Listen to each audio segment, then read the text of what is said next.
បងប្អូននឹងបានផ្លែកភ្នែកផ្លែកអារម្មណ៍នៅក្នុងពេលឆាប់ៗនេះដោយស្ថានីយទូរទស្សន៍ថោននឹងរៀបចំនៅព្រឹត្តិការណ៍ការប្រកួតប្រដាល់គុនខ្មែរដ៏អស្ចារ្យនិងក៏ក្រើកដោយមានវត្តមានកីឡាករឆ្នាំក្នុងដួងចិត្តអ្នកស្នេហាគុនខ្មែរជាច្រើនរូបឡើងប្រកួតបដូរកដាប់ដៃគ្នានៅលើសង្វៀននាសប្តាហ៍ក្រោយនេះ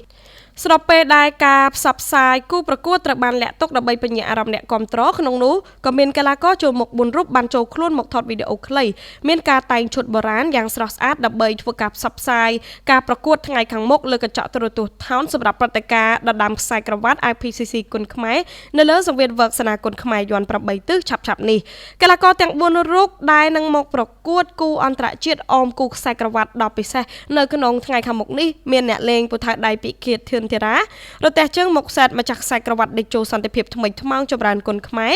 អ្នកលេងអាវុធឆ្នាមឡាវចត្រានិងអ្នកលេងកែងឆៃចង្គង់ហោះវ័យក្មេងអេអាម៉ារិនភូថងកីឡាករចូលមុខទាំង4រូបនេះនឹងចូលខ្លួនប្រកួតលក្ខណៈអន្តរជាតិជាមួយកីឡាករជើងខ្លាំងមកពីបរទេសដែលហោះពីក្រៅប្រទេសចំនួន4រូបផ្សេងទៀតអមជាមួយនឹងការប្រកួតដ៏ពិសេសជក់ចិត្តដិតអារម្មណ៍ពីកីឡាករគុនខ្មែរជាច្រើនរូបទៀតក្នុងពេលឆាប់ៗនេះ